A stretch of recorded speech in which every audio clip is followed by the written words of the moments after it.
আসসালামু আলাইকুম। তো এই যে দেখেন ঢ্যাঁড়স, আজকে হচ্ছে গিয়ে ঢ্যাঁড়স ভাজি। কারণ রমজান মাস ইফতারের পরে হচ্ছে গিয়ে মাছ মাংস ভালো লাগে না, সবজি ভালো লাগে, সবজি ভর্তা। যে ঢ্যাঁড়স ভাজি করতেছি, এখানে হচ্ছে গিয়ে আলু সেদ্ধ দিয়েছি, আলু ভর্তা করবো। আপনার সাথে আজকে একটা জিনিস শেয়ার করি। এই যে দেখেন সব থেকে দামি প্রোডাক্ট লেবু, মানে হাতের আমাদের মতো মধ্যবিত্তদের ধরা ছোঁয়ার বাইরে কেনাই যায় না। 70 টাকা 80 টাকা করে, যেই লেবুর হালি ছিল 20 টাকা, সর্বোচ্চ 30 টাকা, সেইগুলো কিনে আনলাম আজকে 80 টাকা বলছে, 70 টাকা দিয়ে নিয়ে আসলাম।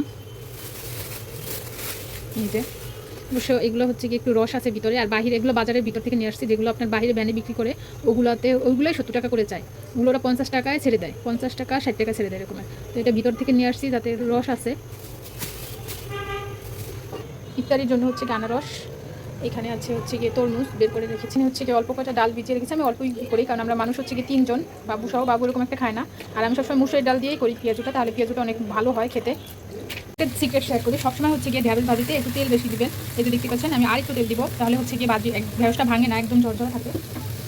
যে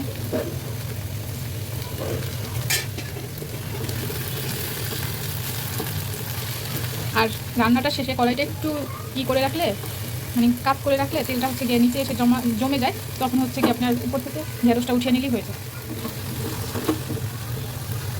আগে হচ্ছে গিয়ে দেখিয়ে দিয়েছিলাম মুসুরের ডালটা হচ্ছে গিয়ে মানে খুব ভাঙতে হবে না, আদা আদা বলা যায়, ওইভাবে হচ্ছে বেটে নেবেন।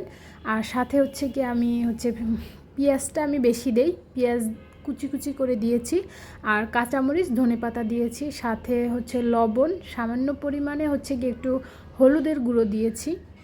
হলুদের গুঁড়োটা হচ্ছে গিয়ে দিলে আর কি কালারটা সুন্দর আসে, এই জন্যই দিয়েছি। এটা অপশনাল, কেউ না চাইলে এটা স্কিপ করতে পারেন।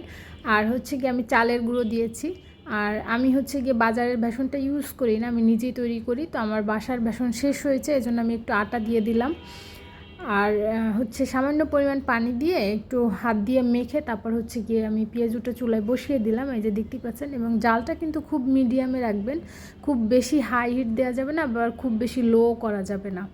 এভাবে করে হচ্ছে গিয়ে পেঁয়াজুটা। আর এই দিন আমার এত মানে ইফতারের আগে, আপনারা সবাই অবশ্য, আমার না অবশ্য সবারই হচ্ছে গিয়ে তাড়া থাকে, ইফতারের আগে হচ্ছে গিয়ে তাড়া থাকে, কম বেশি সবাই ব্যস্ত থাকে। আর আমার বাবু হচ্ছে গিয়ে ক্লাস শেষ করে ওরে আবার নিয়ে আসা লাগে, তো একটু তাড়াহুড়োই লেগে যায়। ও আলুর চপ পছন্দ করে, এই জন্য হচ্ছে গিয়ে 3 পিস আলুর চপ দিয়েছিলাম।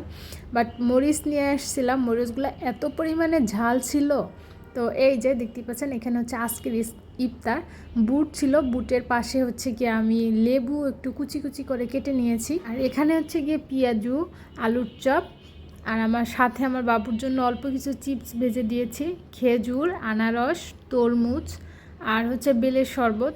আমরা হচ্ছে বেলের শরবত খাই, ভুসির শরবত, আর এখানে আছে টক দই।